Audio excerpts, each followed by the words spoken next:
that you can trust, that's not going to judge you, but that's going to help you. You guys help each other, because 2 is better than 1, and 3 is even better. God said it. Go read it. Go read it in the scripture. Let's move on to number 2. How to level up for fall 2023. Number 2 is my favorite one of all. So after you've done number 1, right? You feeling good about yourself. You ready and motivated. Says we cannot talk about leveling up without reinventing ourselves. How do you reinvent yourself? It's very easy. In this new season, get you a new hairstyle. Hello. Upgrade your wardrobe. Hello. And Hello. also, goes hand in hand with number 1. Get you a new Hey everybody. You see, Just joining my live. I'm sitting in my car in the Walmart parking lot, and I just left Publix, and I got me a bowl of watermelon. I know I haven't been on here and been live in a minute. Let me pause this. I was listening to a video on YouTube, but yeah, I haven't been on here in a while, especially live. I've been posting, every once in a while, but I have had a lot going on with me. I don't know if any of you have seen any of my posts, but my mother recently passed away. You said you're in a Walmart parking lot also in Ohio. Hey, Walmart, it does that. I'm in North Carolina, but I came here so that I can get some shoestrings for a pair of shoes, the Jordan Taxis. I am listing them on my Poshmark. So I came here to get shoestrings for them, because I don't know if I took the shoestrings out because they were like bad, or if they didn't have shoestrings. I don't remember any of that, but they have no shoestrings, and I definitely need the shoestrings for them in order for them to sell. I may not, but I'm not gonna try that. I can get more money if they have strings in them. But yeah, I have been going through a rut, because like I said, my mother passed, and we were definitely close. She had end-stage renal disease, and she was on this journey. She started dialysis about 5 years ago. She found out she had end-stage renal disease about 6 years ago. And it was a crazy journey. But yeah, I am in the process of cleaning her house out alone. And it has taken so much out of me. Thank you so much. Going through your parents' possessions, first of all, it feels wrong.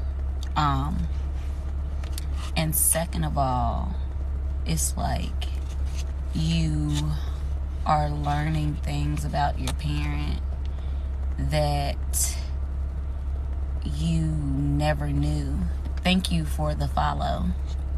To anybody that follows me that hasn't already, thank you so much. I am so grateful. But yeah, grief, you think you know grief to an extent, but when it's your mother that passes, especially if you're close. My mother and I were close. We talked almost every day. And it was like she was one of my best friends. And it's like nobody or nothing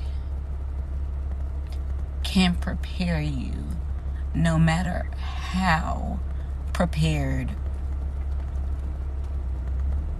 you thought you were. Like I said, she found out she had end-stage renal, and I'm sorry if I cried. Like, it's still really fresh, but I just wanted to come on and talk because I haven't in a while. But yeah, it's like she found out 6 years ago, so she's been trying to prepare us for the last 6 years. And it's like, and she did everything she could to possibly prepare us, but you can't really be prepared for that. And then having to see her as she was after she passed, because she passed away at home.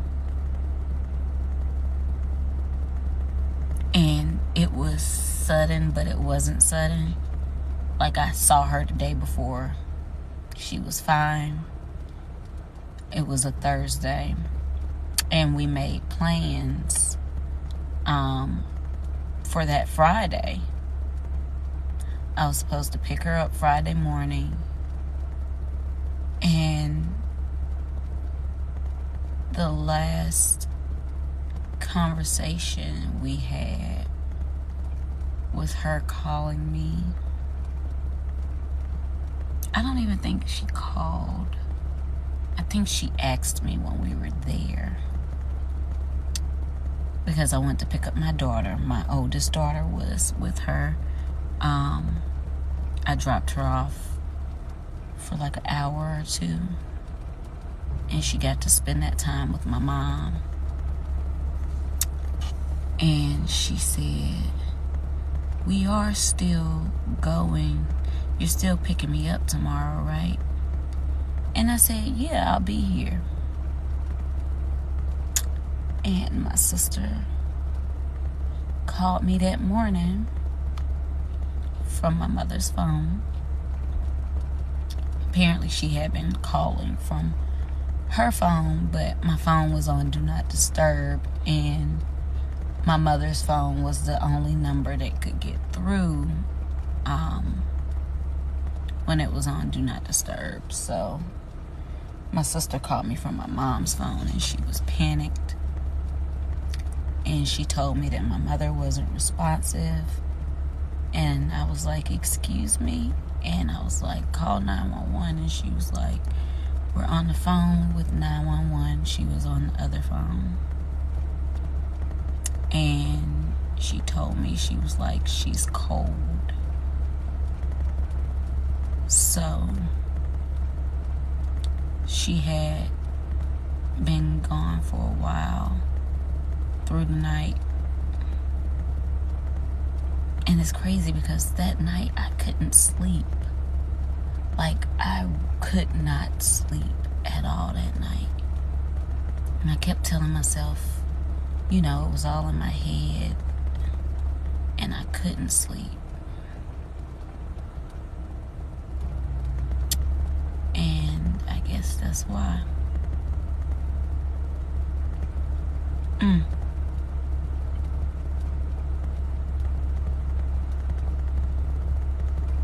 But yeah, definitely been taking it hard.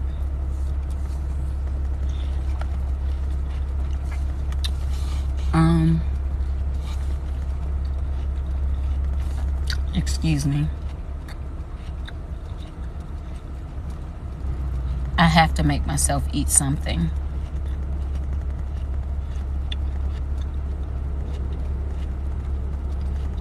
Because I haven't been eating like I should. And I have to remind myself to hydrate because I haven't been hydrating like I should. Like, grief makes you exhausted.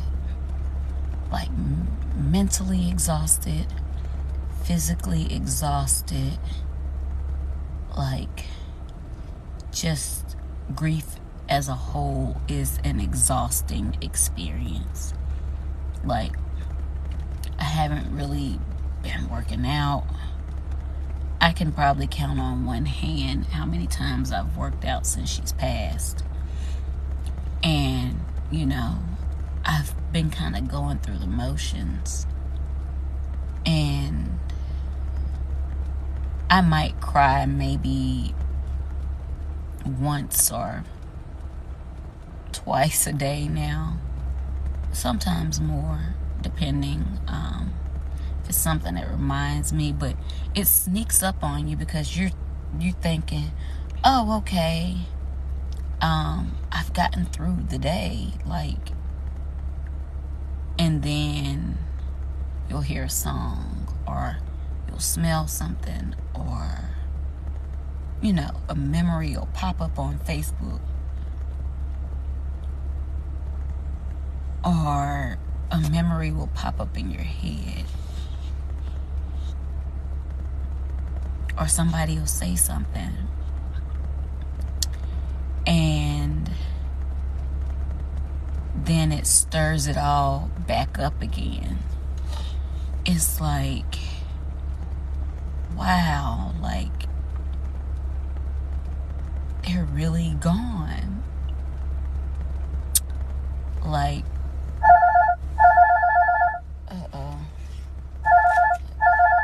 I'ma call him back.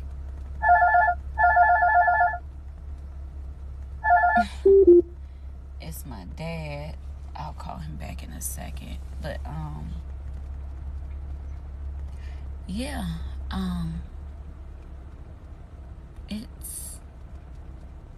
it's crazy. Like, you want to call them. Like, I was used to talking to my mom almost every day, like I said. Like, you want to pick up the phone and then you remember. Like, my sister said that she would talk to her on her breaks at work, and she catches herself because she'll pick up her phone and go to her number, and then she'll remember. And it's wild. I got one earring in. My back came off my other one when I was at her house not too long ago. I keep doing this. It's so crazy. When we found her, her hand was like that. Well, my sister found her when I seen her. Her hand was like that. And it, I don't know why I keep putting my hand right there like that, because I never did it before. Before that day, I never used to put my hand up like that. And I definitely catch myself doing it now. And yeah, like, this experience for me, this journey has been a roller coaster. Like, my brother sent me a video of her yesterday, and she was fussing with one of my aunts. And the video, it was like, oh my gosh, like, that was my mommy. And then it was like, that was my mommy. Like, we'll never get those experiences with her again. And she was such a pivotal force in our family. Like, such a pivotal force. And I didn't realize how many people she actually touched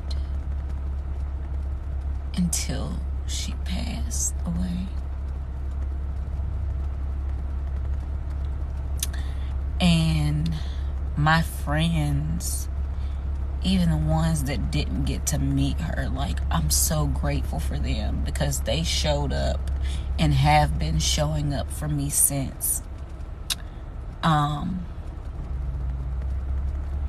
And I'm so grateful because I don't know if I would have been able to get through this experience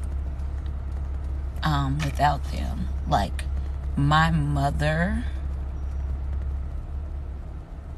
she was the person that got me through things. Big experiences, big thing, like anything big or small, I could always call her and she would get me through it. And this is the most big, like, this is the biggest, most traumatic experience that I've had in my life, and she has not been here to get me through it. And I have gone through anger, through sadness, definitely denial. Then I'll accept it, and then I won't accept it. I mainly fluctuate between anger and sadness. Man. Those are the two main stages that I've been fluctuating between. And it's taken a lot out of me. I actually created a journal because crazy thing is, like, around the same time that she passed away, like right before and right after, quite a few people that I know lost friends and parents. And it's not something that you just snap back from in a couple days. Like, my mother's birthday, along with mine, is next month, and I want to have a party for her, but it's like I want to, but then I'm drained. I don't even know if I want to celebrate my own birthday. And I know I should. She would tell me to. But I'm just so drained. Like, this experience is a lot. And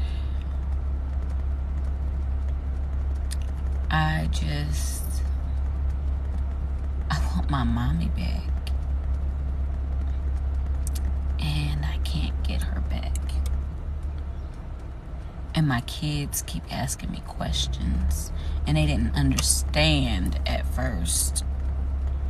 And now they're kind of starting to get, okay, Gigi's not coming back. And watching them be so heartbroken is another aspect that's so hard.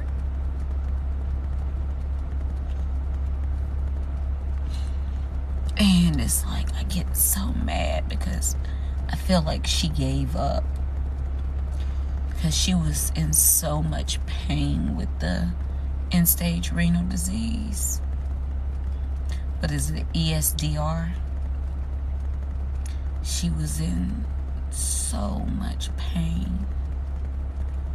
And she fought. She fought long and she fought hard.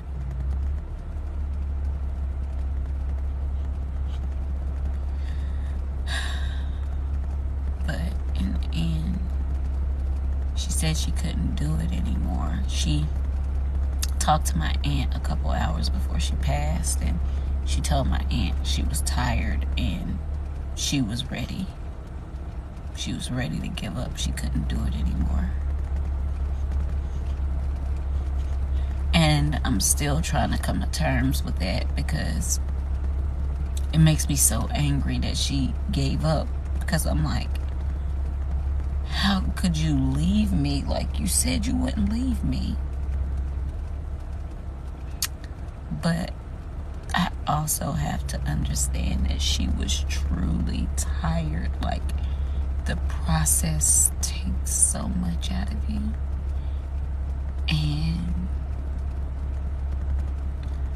I started noticing the changes in her body, like the beginning of the year. Like, her skin got really dark, and she started like developing blemishes, and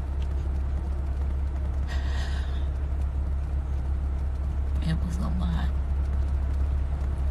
But I know I've come on here and you guys probably came to see the happy, cheerful, normal me, but I just wanted to let you guys know why I haven't been on here as much and what has been going on. So, yeah. I'm about to go ahead and finish my little snack I got here. Go in Walmart and get these shoestrings so I can go to my warehouse and get some work done before I have to go home and make dinner. So I will talk to you guys later. And yeah, keep me and my family in your prayers.